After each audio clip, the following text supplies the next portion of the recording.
Assalamualaikum and welcome back to my channel, The Basic Biology. Hope so you all are good.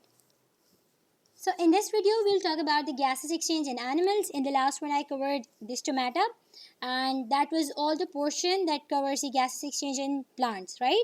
And from now and onwards, I will continue the gases exchange in animals. And this is the first video that's just an introduction about what gaseous exchange in animals looks like. Like in plants, we used to have it for photosynthesis and respiration. But in gaseous exchange, what processes utilizes this gases exchange process are discussed, right? So first point, these all points are taken from your book, so don't worry about that.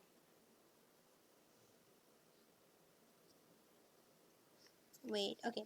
So the respiratory medium for aquatic animals is water, whereas for terrestrial animals is air. अच्छा, what is medium? Medium कोई भी ऐसी जैसे हमारे पास air होती है, हमारे surrounding में क्या है, एयर है जिसमें हम एक्सहेल कर रहे हैं और उसी से हम इनहेल कर रहे हैं, मीन्स ऑक्सीजन हम उसी से ले रहे हैं और कार्बन डाइऑक्साइड हम उसी को दे रहे होते हैं. तो एक मीडियम है. मीडियम एक सिंपल वर्ड में कह सकते हैं हम एक जरिया है जिसके जरिए हम उस चीज़ को एक्सचेंज कर रहे हैं. सो वो ऑर्गेनिजम्स जो पानी में ही रहते हैं, यानी एक्वाटिक हैं, पानी में रहने वाले, उनका मीडियम क्या है? जाहिर सी बात है वो पानी में है, उनके सराउंडिंग में क्या होगा?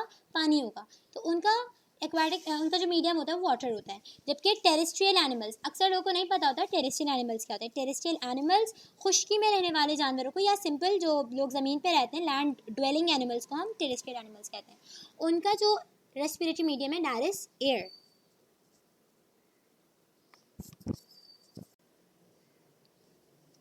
Right, so is air. The amount of molecular oxygen present in air is about 21%, while in water is about 5%. अच्छा, ये बात हमने भी पढ़ी है कि एयर में कितने परसेंट नाइट्रोजन होता है. आई गेस 78% तक तो हमारे पास नाइट्रोजन है एयर में, राइट. ऑक्सीजन हमारे पास 21% होता है, ठीक है. ऑक्सीजन है ये एयर में. सो एयर में ज़्यादा रिच है oxygen as compare to water. Why? Because water में वो ऑक्सीजन डिजॉल्व हुआ होता है, ठीक है.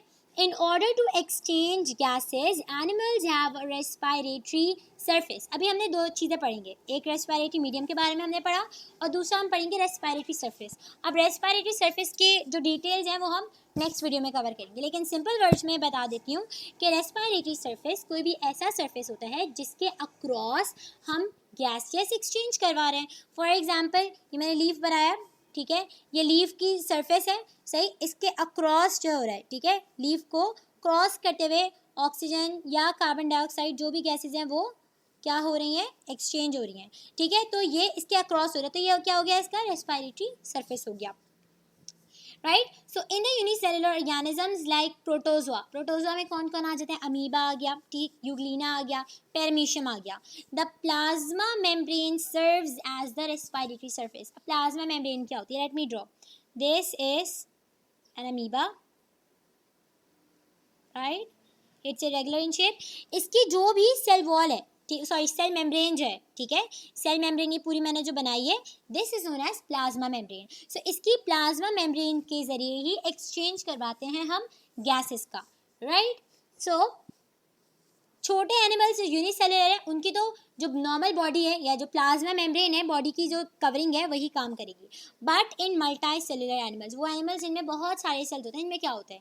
देयर बॉडी सरफेस और सम इंटरनल सरफेस कुछ serve as a respiratory surface. इनका या तो बॉडी सरफेस आता है या फिर कोई इंटरनल सरफेस. अगर मैं नॉर्मल एग्जांपल ह्यूमंस की लूँ तो इंटरनली आपके क्या है? लंग्स हैं, और लंग्स में भी एल्वियोलाई मौजूद है, ठीक है. जबकि एक अर्थवॉर्म में बना के आपको दिखाती हूँ, ठीक, ये जैसे एक अर्थवॉर्म है.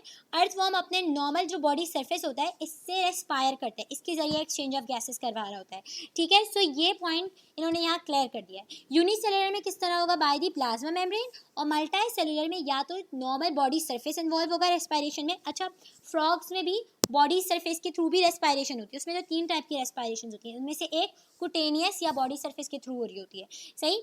और इंटरनल सरफेस के जरिए भी हो सकती है. फ्रॉग में इंटरनली भी होती है और बॉडी सरफेस के जरिए भी होती है. सो frog is like having 3 modes of respiration. So that's all about the gases exchange in animals. If there are any questions or queries, please comment down, and thank you so much for watching.